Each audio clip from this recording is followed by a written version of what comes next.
Diário possível, mas inventado.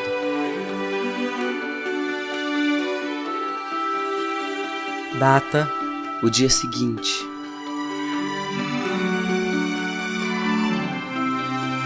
Local: Se escondendo embaixo da mesa.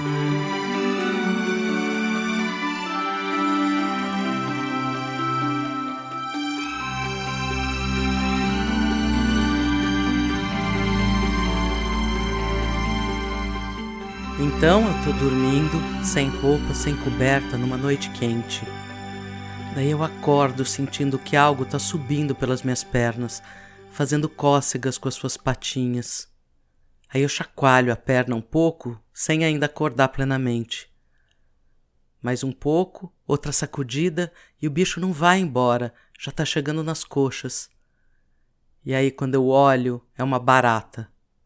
Ou então, no mesmo contexto, eu acordo com uns barulhinhos de passos fora da janela e uns sussurros. Fico pensando se são ladrões, mas tem umas luzes lá fora. Eu apuro os ouvidos e entendo em pânico. São aliens. Eu fui uma criança medrosa, mas eu não tinha medo de bruxa, monstro, vilões. Os meus medos eram excessivamente ligados ao mundo real. Eu passei meses, acho que meses, eu não sei, eu tinha 8 anos, desesperado olhando para o céu, esperando que um pedaço de uma estação espacial chamada Skylab caísse sobre a minha casa. Eu tinha visto numa capa de revista que o tal Skylab ia cair, e daí foi muito tempo numa angústia de espera de quando aconteceria. Aí eu perguntava todos os dias para minha mãe se ele já tinha caído, e a cada não, a espera continuava. Eu também ouvi em algum lugar que se o nosso coração parasse de bater, a gente morria. E eu só sentia a minha pulsação depois de correr. Daí, meio desesperada, eu fiquei correndo muito. Aí eu parava, sentia o meu coração batendo no pescoço. E exausta, eu ia até algum adulto e perguntava se aquela informação era mesmo verdade. E a cada sim, o meu terror aumentava. Eu não vou conseguir continuar correndo, eu vou morrer. Não me ocorreu em nenhum momento que ninguém mais estava correndo e que o coração de todo mundo estava batendo. Eu nunca tive tanto medo da morte como naquele dia, talvez. Já eu acordei no meio de uma noite, eu devia ter uns 10 anos, com a impressão de que meu coração tinha parado. Não sei se por conta do sono ou de alguma alucinação infantil, eu tinha certeza de uma informação absurda, de que depois que o coração para, a gente ainda vive um mês. Eu não sei de onde eu tirei isso, mas sabe o que eu fiz? Primeiro, fui muito tranquilamente até o banheiro olhar no espelho se eu estava com cara de morta, seja lá o que isso significasse. Mas fiquei lá, olhando a minha cara e pensando, olha que cara de morta. E depois eu fiz planos. Planos de coisas que eu queria fazer nesse último mês de vida. Não lembro mais o que era, mas deviam ser coisas de criança de 10 anos. Ir no play center, ir na praia, ler a enciclopédia Barça inteira. Obviamente eu dormi no meio dos planos e quando acordei percebi a minha idiotice e que meu coração não tinha parado. Eu sempre me vangloriei de não ter muitos medos.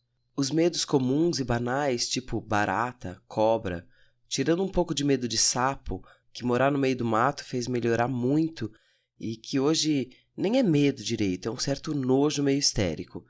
Esses medinhos nunca me atormentaram. Inclusive tenho dificuldade em entender as fobias. Não entender racionalmente, eu sei o que é, mas de sentir na pele o que seria esse medo tão profundo. Eu meio penso que a gente tem medo do que não conhece, e barata, cobra, perereca, a gente sabe o que é. Sei lá, sinto um pouco de nojo de pensar numa barata andando em mim, mas não exatamente medo. Mas também não tenho medo da morte. Não tenho medo da morte, mas sim medo de morrer, diria Gil. Nem esse medo eu tenho até uma curiosidade com morrer.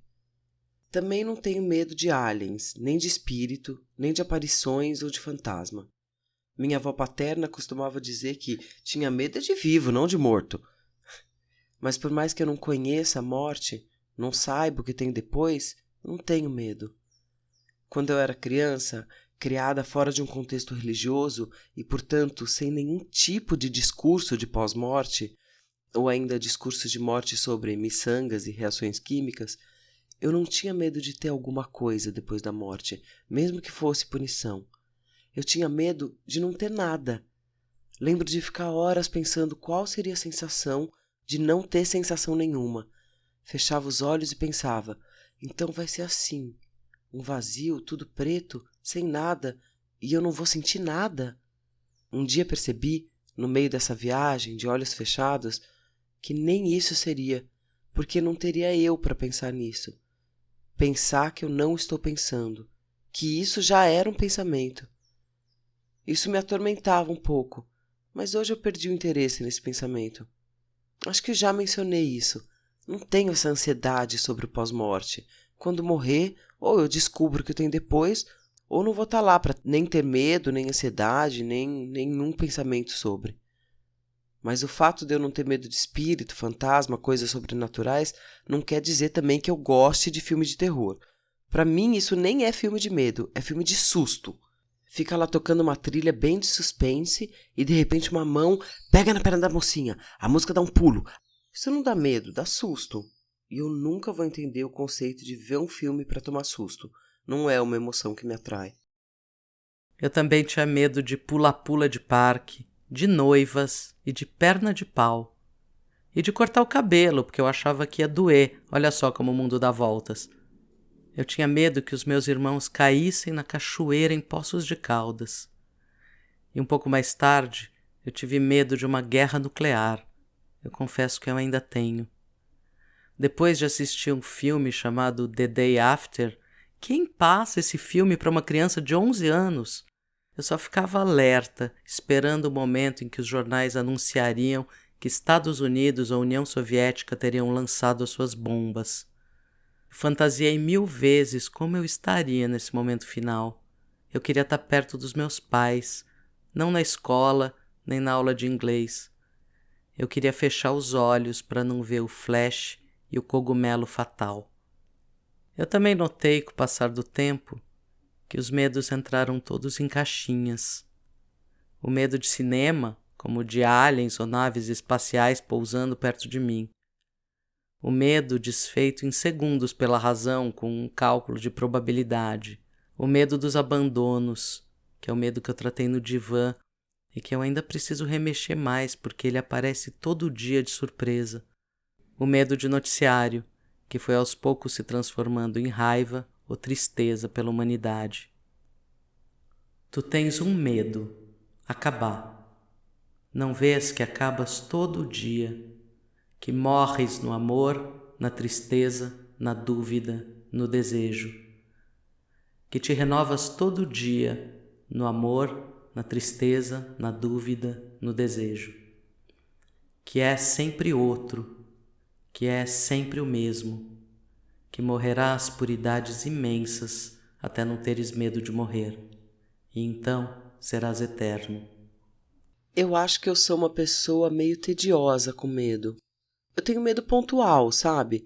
Medo de cair quando estou num lugar alto, medo de ser assaltada, medo de estupro numa rua sozinha de noite. Mas não é uma coisa que eu pense o tempo todo. Eu tenho medo na hora que isso pode ser um risco. Tem gente que tem muita imaginação para catástrofe, né, Tati? E pensa muito sobre isso.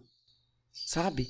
Gente que entra no avião e já fica pensando, e se o avião cair? Com cenas muito vívidas sobre essas catástrofes. Eu não.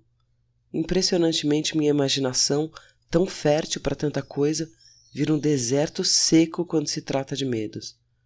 Não sei se deveria ter mais medos. Talvez se eu tivesse um medo sério mesmo da destruição total do mundo, isso me mobilizasse. Na real, pensando bem, eu não tenho medo de uma destruição total, tipo um meteoro que matasse instantaneamente a vida na Terra. Eu tenho medo da destruição lenta e subreptícia que, afinal, já está em curso e feita pela gente mesmo. Mas isso não é de fato um medo, não chega a me paralisar. Talvez eu esteja com um conceito errado de medo, porque medo para mim tem que imobilizar, petrificar. Mas tem vários medos, né? Phobos era filho de Ares e Afrodite. O medo é filho da guerra e do amor. Dizem que Phobos acompanhava o pai nos campos de batalha, fazendo o coração dos inimigos se encolher e se acovardar. Mas também tem algo de bonito no medo. Ele permitiu que a humanidade sobrevivesse. É uma emoção primitiva que te coloca uma decisão. Diante da fera que te atemoriza, você luta ou foge? Se você for maior, se tiver com armas fortes, você luta. Se for mais fraco, foge.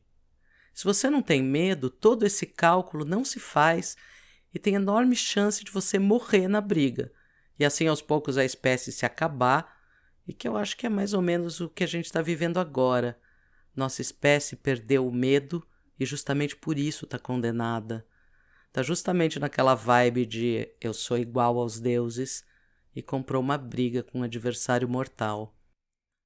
Phobos tem muitos ardis para te parar.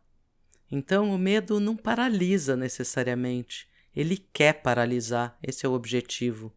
É assim, aliás, que funcionam muitos mecanismos de opressão.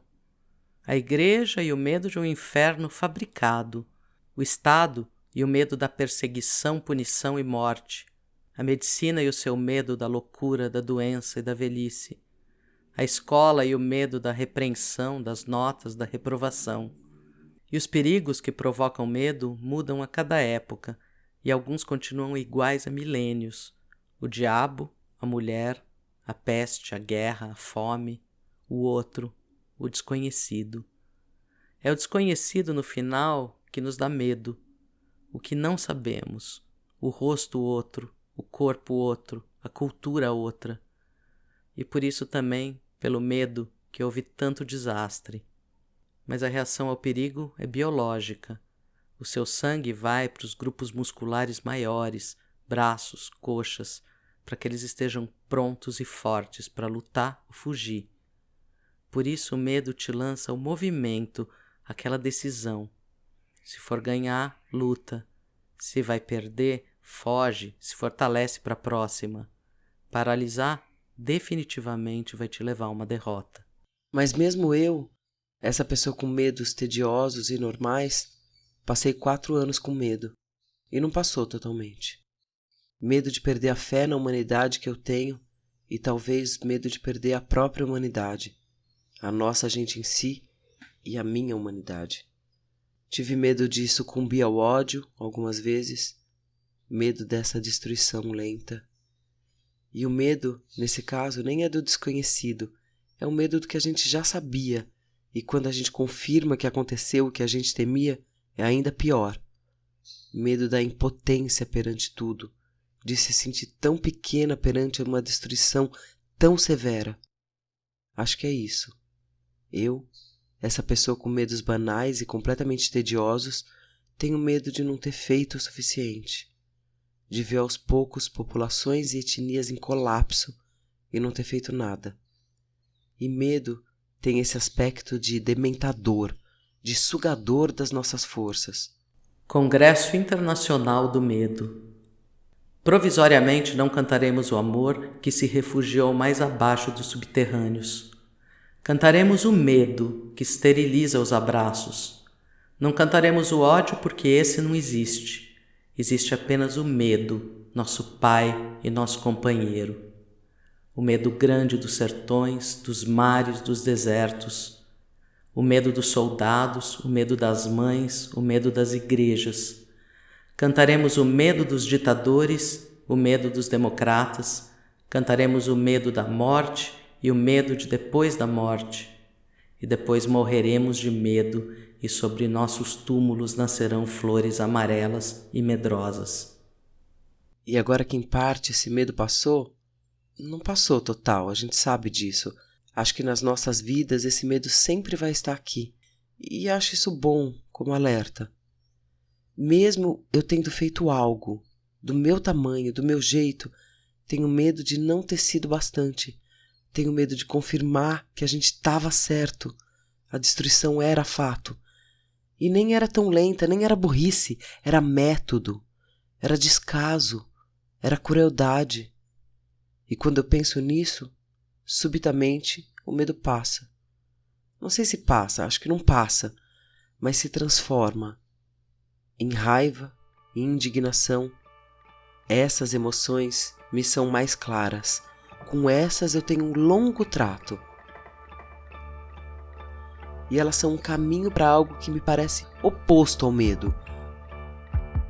Eu não gosto, nem sei se existe isso de antônimo de emoção. Para mim elas são únicas e complementares, menos do que opostas. Mas acho que vocês entenderam.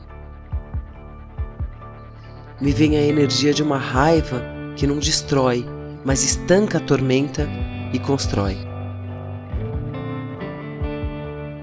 Sei lá, algo de esperança e futuro. E que a gente consegue, porque a gente já não tem mais medo. E esperança tem essa coisa, ela é a última que morre e ela não morreu. Muito foi destruído, muito morreu, mas nós estamos aqui. O medo passou, e esse é o nosso Day After.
Diário possível, mas inventado é exatamente o que o nome diz.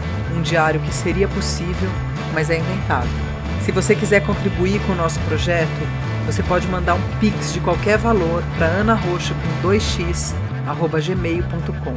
E para saber mais, entra lá em diariopossível.com.